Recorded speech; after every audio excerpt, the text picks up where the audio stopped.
ఆంధ్రప్రదేశ్లో అసెంబ్లీ సమావేశాలు స్టార్ట్ అయిపోయాయి. సో, ఈ అసెంబ్లీ సమావేశాలకి ఆంధ్రప్రదేశ్ ముఖ్యమంత్రి చంద్రబాబు నాయుడు గారు కూడా అటెండ్ అవ్వడం జరిగింది. ఇప్పుడు ఆంధ్రప్రదేశ్ మాజీ ముఖ్యమంత్రి వైఎస్ఆర్‌సీపీ అధినేత జగన్మోహన్ రెడ్డి తన ఎమ్మెల్యే బృందంతో కలిసి ఇప్పుడు ఆయన కూడా అసెంబ్లీలోకి అడుగు పెట్టడం జరిగింది.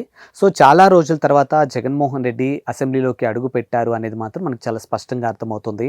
సో, ఆయన ఫస్ట్ నుంచి కూడా ఆయనకి ప్రతిపక్ష హోదా లేదు కాబట్టి, ప్రతిపక్ష హోదా ఇస్తే తాను ఖచ్చితంగా అసెంబ్లీలోకి అడుగు పెడతాను అన్నట్టుగా గతంలో ఆయన మాట్లాడినటువంటి మాటలు మనం చూసాము. ఆయన హైకోర్టుకి వెళ్ళి హైకోర్టులో అక్కడ ఏదైతే దానికి అంటే ప్రతిపక్ష హోదాకి సంబంధించినటువంటి అంశాల్ని హైకోర్టులో వేసినటువంటి పిటిషన్ మనం చూసాము. అలాగే స్పీకర్ ఏదైతే ఉంటుందో స్పీకర్‌ని కానీ వాళ్ళని కూడా అడిగినటువంటి అంశాలు కూడా మనం చూసాం. ఇకపోతే ప్రజా సమస్యలపైన మాట్లాడడానికి ఇప్పుడు ప్రతిపక్ష హోదాలో జగన్మోహన్ రెడ్డి అసెంబ్లీలో అడుగు పెట్టారనేది మాత్రం చాలా స్పష్టంగా అర్థమవుతుంది. మరి అసెంబ్లీ సమావేశాలు ఏ విధంగా ఉండబోతున్నాయి? అసలు దానికి ముందు వెనకాల ఏం జరగబోతుంది? అసలు ఎలాంటి రూల్స్ ఫాలో అవుతున్నారు? ఏంటి? అండ్ లోపల ఎలాంటి అంశాల గురించి ఇప్పుడు డిస్కస్ చేయబోతున్నారు అనేది అందరిలో ఉన్నటువంటి ఒక ఆసక్తికరమైన విషయం. ఎందుకంటే జగన్మోహన్ రెడ్డి చాలా రోజుల తర్వాత అసెంబ్లీలో అడుగుపెట్టారు కాబట్టి, అంటే చాలా నెలల తర్వాత ఆయన అసెంబ్లీలో అడుగుపెట్టారు కాబట్టి, అసలు ఆయనకి మైక్ ఏ విధంగా ఆయన హ్యాండ్ ఓవర్ చేసుకుంటారు, ఆయన ఏ విధంగా మాట్లాడతారు, ఏంటి అనేది మాత్రానికి ఇప్పుడు అందరిలో ఉన్నటువంటి ఒక ఆశ్చర్యకరమైనటువంటి అంశం.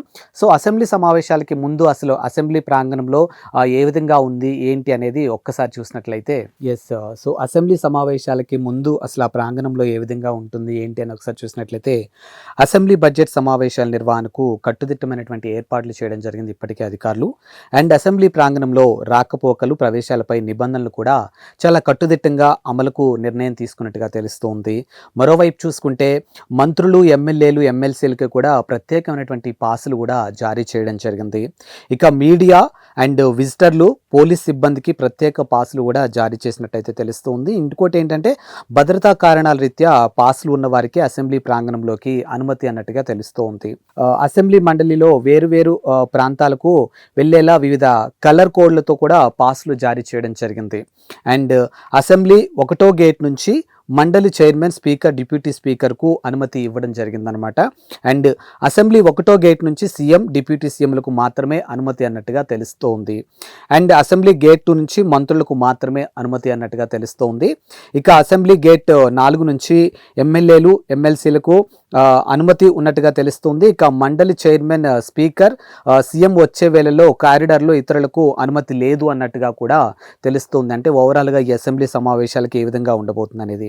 ఇక చూసుకుంటే 4వ గేట్ గన్ పాయింట్ మినహా భద్రతా సిబ్బందిని అనుమతించేది లేదన్నట్టుగా కూడా తెలుస్తుంది. సో, భద్రతా సిబ్బంది ఎవరైతే ఉన్నారో వాళ్ళని కూడా లోపలికి అనుమతించేది లేదు, ఒక 4వ గేట్ గన్ పాయింట్ తర్వాత అన్నట్టుగా తెలుస్తుంది. ఇక మంత్రుల, సభ్యుల పిఎల్ను అవసరం మేరకు మాత్రమే లోపలికి అనుమతించే అవకాశాలు ఉన్నట్టుగా తెలుస్తుంది. ఇక శాసనసభ వ్యవహారాలతో సంబంధం లేని ప్రభుత్వ సిబ్బందికి అనుమతి లేదని కూడా చాలా స్పష్టంగా తెలుస్తుంది. ఇక శాసనసభ మండలిలోకి సభ్యులు ఎవరూ ఆయుధాలతో రాకూడదని కూడా స్పష్టం చేయడం జరిగింది. ఒకవేళ వచ్చిన ప్రాంగణంలో ఉన్నటువంటి బెల్ ఆఫ్ ఆర్మాలో డిపాజిట్ చేయాలన్నట్టుగా సూచన కూడా చేయడం జరిగింది. సో, మొత్తానికైతే చాలా కట్టుదిట్టమైనటువంటి ఏర్పాట్ల మధ్య అసెంబ్లీ సమావేశాలు అయితే స్టార్ట్ అవ్వడం జరిగింది. సో, ఈ అసెంబ్లీ సమావేశాల్లో ఇప్పుడు జగన్మోహన్ రెడ్డి అసెంబ్లీలోకి అడుగు పెట్టడం అనేది అందరికీ ఒక రకమైనటువంటి క్యూరియాసిటీని స్టార్ట్ అయిపోయిందని చెప్పొచ్చు. సో, మొత్తానికి ఇప్పుడు జగన్మోహన్ రెడ్డి అసెంబ్లీలో ఏం మాట్లాడతారు, ప్రజా సమస్యలపైన ఆయన ఎలాంటి అంశాలు ఇప్పుడు అసెంబ్లీలో తెర మీదకి తీసుకొస్తారనేది ఇప్పుడు ప్రతి ఒక్కరిలో ఉన్నటువంటి ఒక ప్రశ్న అనమాట. చూద్దాం మరి దీనికి సంబంధించినటువంటి ఏ అప్డేట్ వచ్చినా కానీ ఖచ్చితంగా మీ ముందుకి మరోసారి తీసుకొని వస్తాను.